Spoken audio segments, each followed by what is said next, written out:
They were the hidden force behind the wars of feudal Japan, masters of deception, infiltration, and survival. Neither bound by the code of the samurai, nor by the rules of the battlefield, they operated in silence, embraced the shadows, and became indispensable to the armies they served.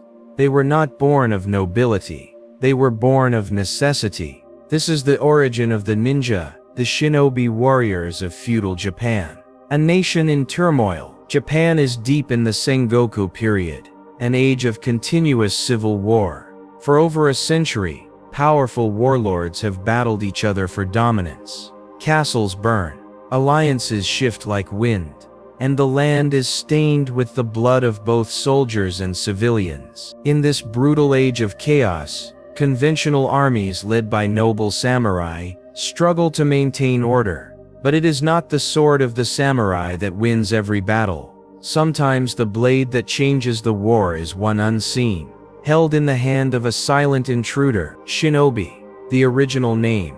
Today they are called ninja, a word that conjures images of silent assassins and mysterious warriors. But in the 16th century they were known by a different name, shinobi no mano, those who endure. They were not a formal military unit, they were an unofficial force, men trained in infiltration, sabotage, deception, and survival. The word shinobi implies more than stealth. It means perseverance, endurance, and patience, a philosophy that would define their craft. Honor and shadows. The warrior class in Japan, the samurai, were bound by a strict code known as bushido. They lived by ideals of loyalty, bravery, and honor. But that honor came with limit. There were acts a samurai could not perform. Assassination, espionage, sabotage considered dishonorable, even cowardly. Yet these acts were still necessary on the battlefield. And so a gap emerged. A space between the rules of war and the reality of war. It was in that space that the shinobi stepped forward. They operated where the samurai could not. They became the specialists of Japan's secret war. The warlord's dilemma. In 1562, the young warlord Tokugawa Ieyasu stands at a critical moment. He commands a large army. His ambition is clear, but his daughters are trapped inside Kaminojo Castle, held as hostages as part of a broken peace deal. To attack the castle would mean risking their lives. To do nothing would mean losing momentum in the ongoing war. Ieyasu cannot risk either. He needs a solution that lies outside the rules. And so he turns to one man, Hattori Hanzo. Hattori Hanzo, master of the shadow. Hattori Hanzo is no ordinary warrior. Born in the mountainous region of Iga, Hanzo is a leader of shinobi. His name alone carries weight in the warlord courts of Japan. He is a master of infiltration, intelligence gathering, hostage rescue, and sabotage. He has performed missions no samurai would dare attempt. Ieyasu knows this. He places the fate of his daughters and perhaps his campaign into Hanzo's hand. The mission is clear. Rescue the hostages from within the walls of Kaminojo Castle. The tools of infiltration. Hanzo does not operate alone. He commands a team of shinobi agents, trained not just in combat, but in disguise, deception, and survival. Their tools are humble, yet effective. Climbing spikes to scale walls silently, saws to carve through clay walls and wooden frames. Dark clothing, optimized for concealment in night missions. Hand signals and silent communication techniques perfected through years of coordination. But their greatest weapon is information. Before a single move is made, Hanzo must gather intelligence. He must learn the structure of the castle, the guard rotations, and the weak points in its defenses. The sleeper cell. Long before Ieyasu even requested the mission, Hanzo had already anticipated the need. Months earlier he embedded a sleeper cell near the castle, agents posing as local peasants and merchants. When conflict broke out, the Lord of Kaminojo unknowingly hired some of these locals to serve within his own castle. The shinobi were now inside, unnoticed, unarmed, but ready. Close target reconnaissance. From outside, Hanzo leads a small reconnaissance unit to survey the castle's perimeter. Every detail is noted, where the walls are weakest, which guard towers rotate slowly, where light casts the fewest shadows. This information is then relayed to the team inside. A coordinated plan is drawn. At the appointed hour, the agents on the inside will signal the attack. Fires will be lit, confusion will spread, and amid the chaos Hanzo will enter. He will not lead a large force. He will go alone. The climb on a moonless night, Hanzo begins the infiltration. Using iron spikes, he scales the outer wall of Kaminojo Castle in complete silence. Once at the top, he uses a traditional tool known as an ikogi, a saw designed to penetrate clay and bamboo walls. He carves a narrow opening, just enough to slip through. Inside the castle he pauses. Torches flicker, footsteps echo. The enemy is near, but he is unseen. The training of the shinobi now takes over. The extraction. Hanzo maneuvers through the interior using guidance from his embedded agents. Every movement is rehearsed. Every step is measured. He reaches the royal apartment. Guards patrol nearby, but Hanzo waits in stillness, an absence in the dark. When the moment is right, he moves. The guards are subdued without noise. The hostages, his lord's daughters, are located and secured. Then the signal is given. Fires erupt in parts of the castle, planted and timed by shinobi within.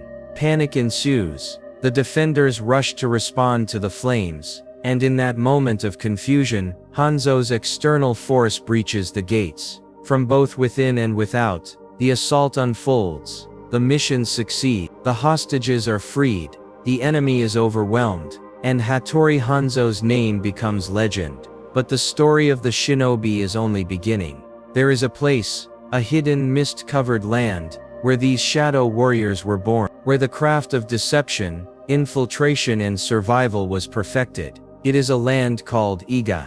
The warriors of Iga, they were feared across Japan, not because of their numbers, but because of their skills. The shinobi of Iga were masters of secrecy, infiltration and survival. They could vanish into the mist, climb fortress walls unseen, or blend into a crowd like shadows. But these warriors were not born this way. They were trained in the most remote, most rugged and most fiercely independent region of feudal Japan. This is the story of Iga, the hidden world of Japan's deadliest special forces. Land of the Hidden. The region of Iga lies in central Japan, a secluded highland basin, surrounded by steep mountains and dense forests. This natural isolation made Iga a difficult place to govern, and an ideal place for something else, a unique martial tradition.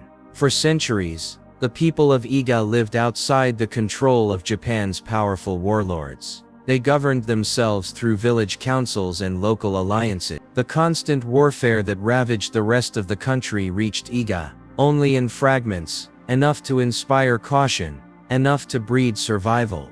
Here the shinobi culture took root. Here the arts of concealment, escape and espionage were perfected. Birthplace of the ninja. Unlike the samurai who were part of an elite warrior class, the shinobi of Iga came from all walks of life. They were farmers, craftsmen, woodsmen, and soldiers. But in Iga, survival required more than strength. It required subtlety, observation, endurance. The people of Iga developed a style of warfare that prioritized flexibility and silence. Instead of facing overwhelming forces directly, they learned to evade them, to confuse, to sabotage, to disappear. Over time, this approach evolved into a distinct discipline, training the shinobi. Becoming a shinobi was not a simple path. It required years of preparation. From a young age, boys were trained in stealth movement, martial arts, survival in the wilderness, escape techniques, camouflage, climbing and swimming, and most importantly, mental resilience. They learned to endure cold nights in the mountains, with no fire, to move without sound through fallen leaves, to remain motionless in hiding for hours, even days. To be seen was failure, and so they became invisible. Endurance in harsh terrain. The terrain of Iga was both harsh and beautiful. Steep ridges, deep valleys, sudden mists. It offered perfect natural conditions for concealment, but only to those who knew how to move through it. Training included long marches in high-altitude forests. The goal was simple: survive with almost nothing. A shinobi in training would be given no food, no supplies, and told to disappear into the wilderness. For days he would rely only on what the land could provide. Wild herbs, edible roots, rainwater from leaves. This was not simply survival training. It was discipline, a test of the will. Tools of the land. Because many shinobi came from poor farming families, they learned to use what was around them as weapons. They turned agricultural tools into deadly implements.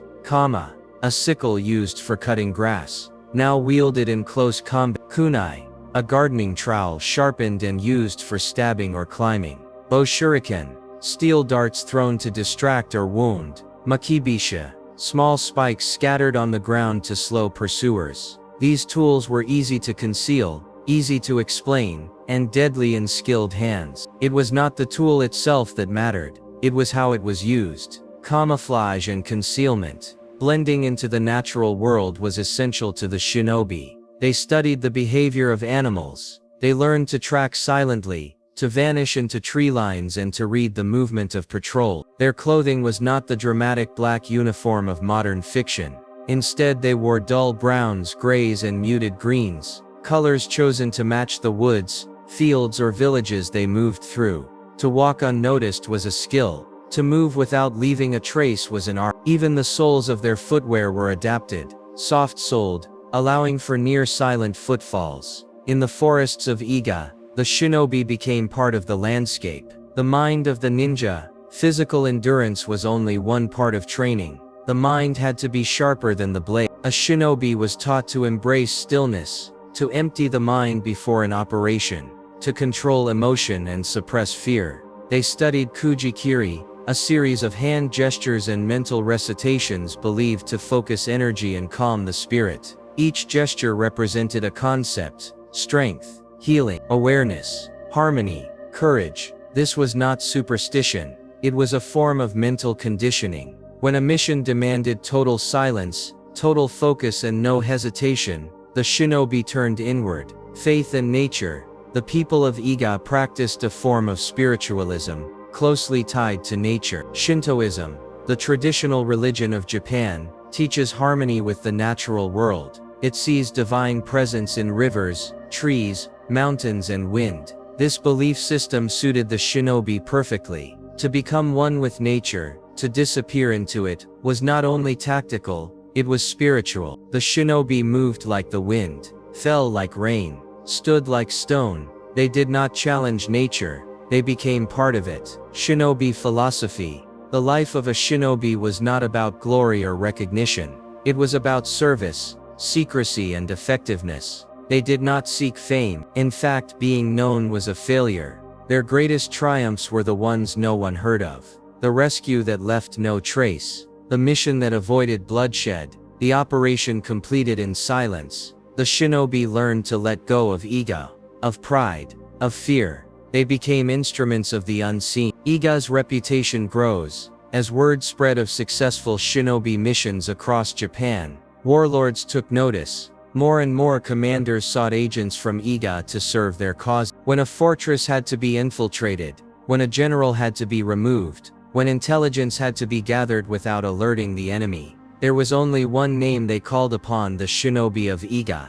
They were no longer a regional force. They were now an essential tool of military power. From harsh mountains and quiet valleys, from farmers and outcasts, rose a force that would redefine warfare in Japan. Their blades were sharp, their minds sharper, but even as their fame spread, a new threat was rising. A warlord unlike any before him, one who would stop at nothing to claim absolute power, and he would bring his wrath down upon Iga. The Ninja's Last Stand. The fall of Iga and the war against Nobunaga. For years, the shinobi of Iga had lived in the shadows, masters of espionage, deception, and survival. But no amount of secrecy, no skill in camouflage, could prepare them for the storm that was about to come. In the late 1500s, the most powerful warlord in Japan, Oda Nobunaga, set his sights on Iga. His ambition was unmatched, his ruthlessness absolute. Nobunaga's goal was simple: to unite Japan under his rule. But Iga stood in his way. and the ninja of Iga would face their greatest challenge yet. Oda Nobunaga, the ruthless warlord. Oda Nobunaga was not a man who accepted failure. He was a general whose ambition was as boundless as his cruelty. Nobunaga's primary goal was to unify Japan, and he knew that the powerful clans in the Iga region represented one of the last major obstacles to his dominance. Iga's shinobi had long been known for their loyalty to their own people, their refusal to bow to anyone, not even the most powerful of warlords. To Nobunaga, that independence was a direct threat. To rule Japan, he had to break Iga. The Iga ninjas' challenge. The Iga shinobi, fierce and proud, were aware of the growing threat. They had already fought against several warlords, and now their greatest test awaited them. Unlike the samurai, who followed a strict code of honor, the shinobi fought in the shadows. They never engaged in direct combat unless it was necessary, preferring to gather information, sabotage, and assassinate. But Nobunaga was no ordinary warlord. He understood the value of spies, of secret warfare, and he knew that to defeat the shinobi he would need more than just soldiers. He needed to outsmart them. Preparing for the siege, Nobunaga's army was vast, but it was not his size that made him dangerous. It was his ability to adapt and outthink his enemies. He did not underestimate the ninja. He knew that the most effective way to fight them was to break their spirit, to force them into open conflict. In 1579, Nobunaga sent a large force to invade Iga. He chose his general wisely. Nobukatsu, his son, was to lead the campaign. But Nobukatsu was inexperienced. He lacked the understanding of the subtlety required to defeat a force as elusive as the shinobi. And this mistake would prove catastrophic. The mist of Iga. The landscape of Iga was a formidable natural defense. Dense forests, steep hills, and misty valleys provided perfect cover for the shinobi. The terrain of Iga was more than just a home. It was a weapon. Iga was often enveloped in fog, particularly during the rainy season. This gave the shinobi unparalleled advantage. The samurai, trained for direct combat, struggled in this environment. Their heavy armor and rigid formations were ill-suited for the shadowy, unpredictable nature of Iga's terrain.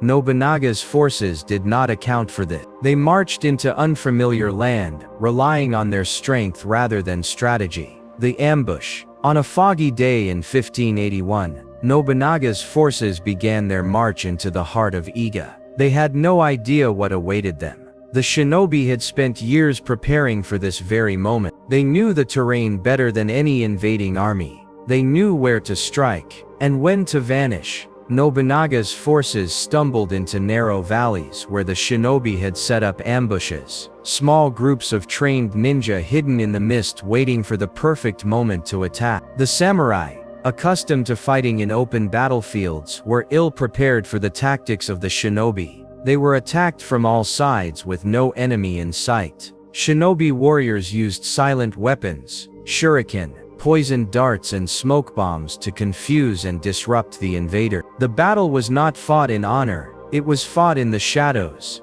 The mistaken assumptions of Nobukatsu. Nobukatsu, eager to prove himself, led his forces without caution.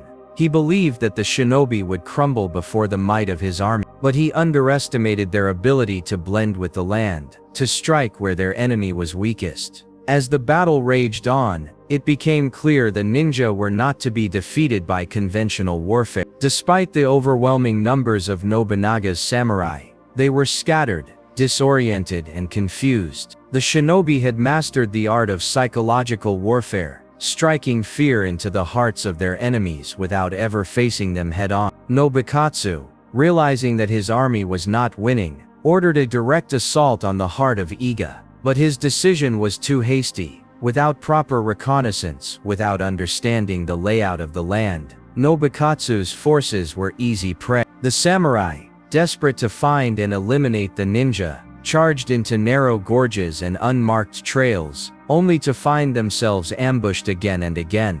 The mistake was critical. Nobukatsu's forces, disorganized and vulnerable, were slowly cut down by the shinobi. Nobunaga's wrath. The defeat was catastrophic for Nobunaga's forces. When word reached Nobunaga that his son's army had been decimated, he took action. He sent his most trusted generals Saito Dosan and Shibata Katsui to finish what his son could not. But the shinobi of Iga were no ordinary opponents. As Nobunaga's generals advanced, they were met with constant sabotage. Weapons were hidden, food was poisoned, ambushes came at all hours of the day and night. But even with these tactics, it became clear to the shinobi that they could not defeat Nobunaga's forces in open battle. The ninja knew that their only chance of survival was to flee. The fall of Iga. In 1581, after years of resistance, Nobunaga's army finally overwhelmed the last of the shinobi. Iga fell.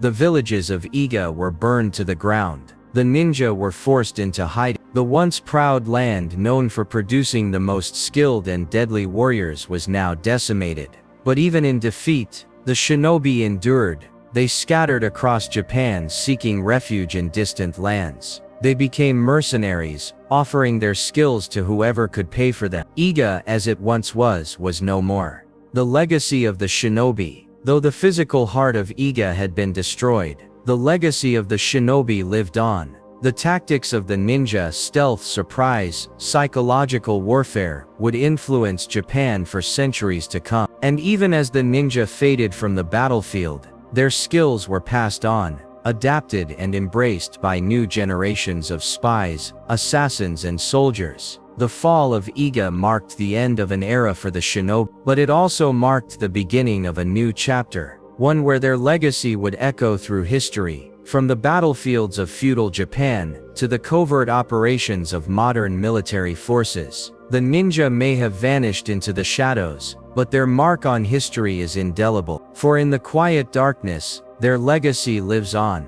The resurgence of the ninja, the age of the samurai and the shinobi's legacy. Though the ninja of Iga may have disappeared from the battlefield, the art of the shinobi was far from lost. The legacy of these shadow warriors would outlive their fall. Their influence would continue to shape the samurai and even the course of Japan's history. As the Sengoku period drew to a close and the country entered a new era of relative peace, the role of the ninja evolved, and their place in Japanese culture shifted. The rise of the Tokugawa shogunate. After the fall of Iga, Japan entered a new phase of its history. In 1603, the Tokugawa shogunate was established by Tokugawa Ieyasu, the same warlord whose daughters had been rescued by Hattori Hanzo. The Tokugawa era was marked by an uneasy peace. The constant wars of the Sengoku period were over. Yet beneath this calm surface, tensions still ran high, and the need for covert operations and intelligence gathering remained.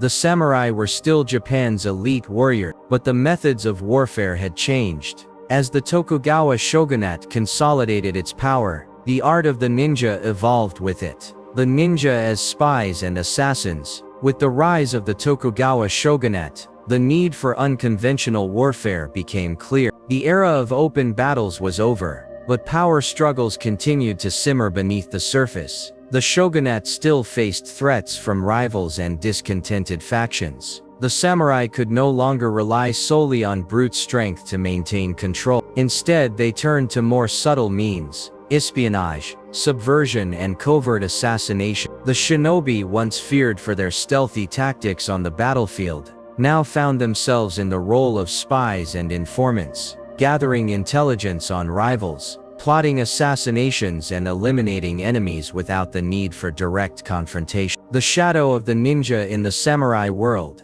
The samurai class had always adhered to a strict code of honor, known as Bushido, which emphasized courage, loyalty and personal sacrifice. Yet despite their disciplined approach to combat, there were moments when the samurai needed to rely on the skills of those who did not follow the same code. The ninja had no such honor code. They were mercenaries, hired to do the jobs that samurai could not: assassinations, espionage and sabotage. The relationship between the samurai and the ninja was complicated. At times they were allies, working together toward a common goal. At other times they were rivals, with samurai viewing the ninja as dishonorable or beneath them. But there was one thing that the samurai could not deny: the ninja were effective. The ninja's secretive network, As the Tokugawa shogunate solidified its rule, the ninja adapted to the new political landscape. They became more involved in the underground world of Japan, working as mercenaries for the powerful and the influential. Though many of the Iga ninja had been scattered after their defeat, their skills were still sought after by those who understood their value. Ninja became integral to the operations of the shogunate, the samurai clans and the merchant houses. Ninja were no longer seen only as warriors. They were information gatherers, spies, advisors, even politicians working behind the scenes to influence the course of Japan's history. The decline of the samurai and the ninja's quiet survival, as the Tokugawa shogunate ushered in an era of peace known as the Edo period, 1603–1868. The role of the samurai slowly began to shift. The warriors once feared and revered now found themselves in less need of their martial skills. Many samurai turned to administrative roles, overseeing the country's peace and prosperity. Others worked in government or became teachers, passing on their martial traditions. For the ninja, this period of peace was a mixed blessing. Without wars to fight or battles to infiltrate, the ninja adapted once more. Their work became more subtle,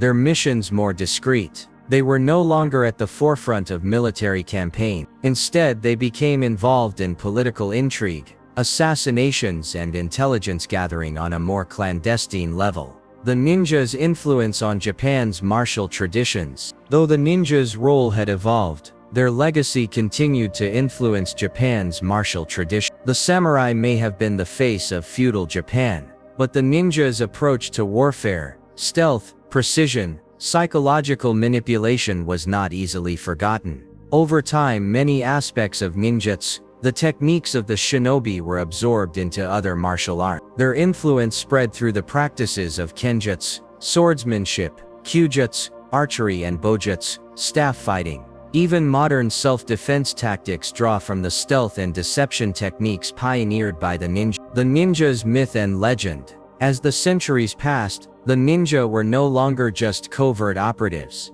They became a part of Japanese folklore. Legends grew around them, stories of mystical powers, magic and supernatural ability. The truth of the shinobi was often overshadowed by fantasy, as their techniques became romanticized in literature, plays and later in films. But even in myth, the essence of the ninja remained, a silent force moving through the shadows, able to change the course of history with a single strike. The ninja in modern Japan.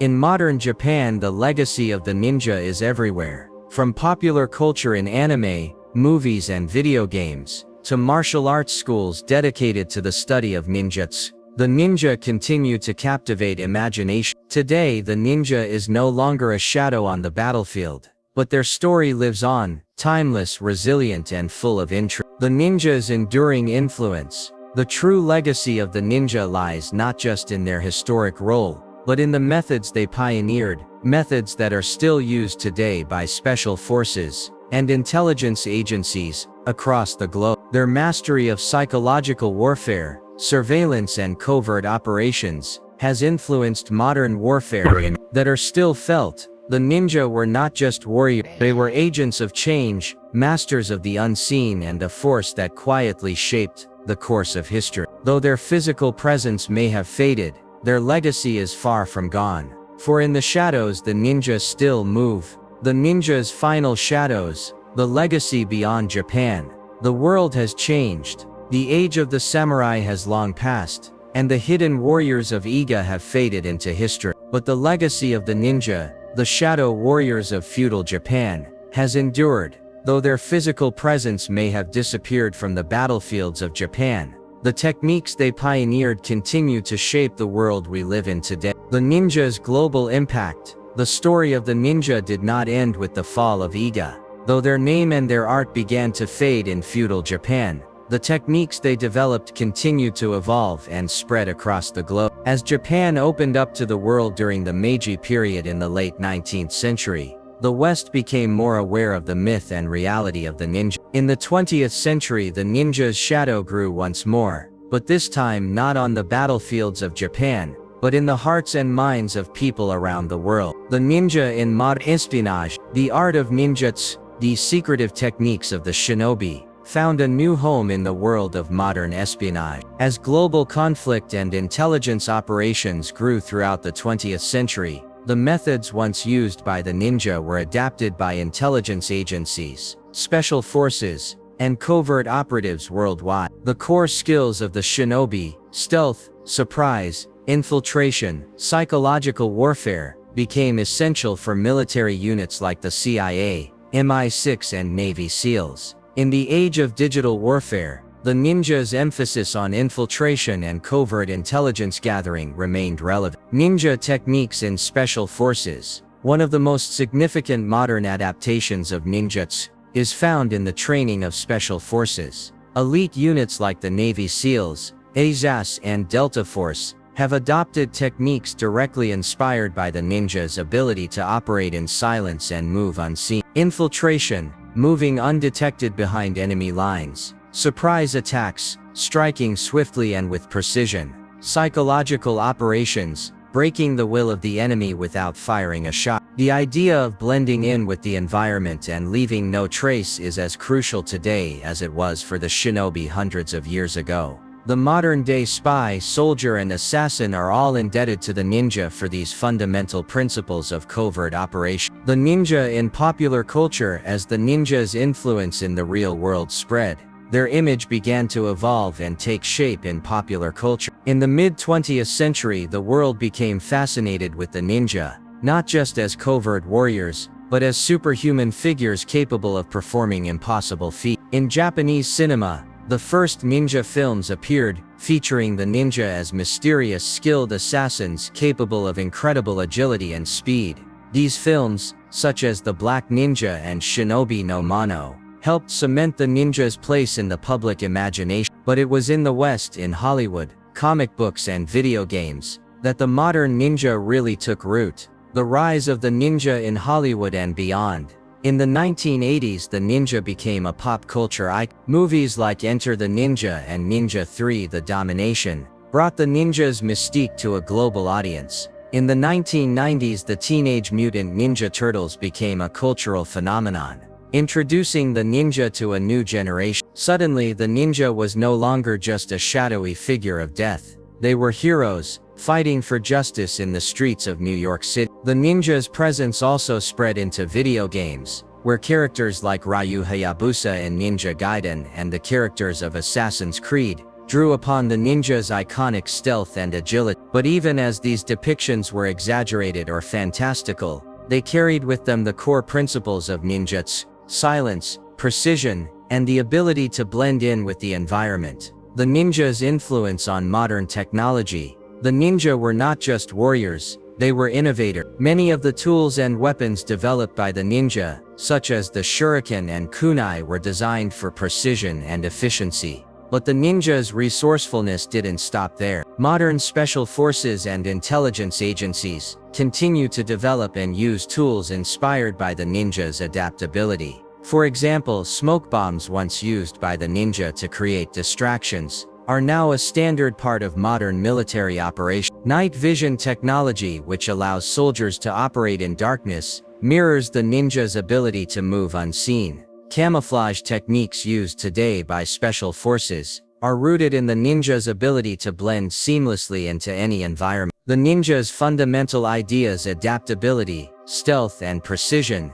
continue to guide technological innovations used in military and security operations worldwide. The ninja's legacy of adaptability. What truly set the ninja apart was not just their ability to move unseen or strike with precision. It was their ability to adapt, whether it was using simple tools as weapons, or creating new techniques based on the environment around them. The ninja were innovators in the truest sense of the word. They survived by adapting to their surroundings, learning from the world around them and using their wits to overcome obstacles. This legacy of adaptability remains an essential part of the modern world. From military strategy to personal defense techniques, the ability to adapt and think outside the box is what continues to define successful operatives in the 20th. The ninja today, though the age of the ninja has passed, their legacy endures. In modern security, intelligence, and military operations, the ninja's influence is still felt today.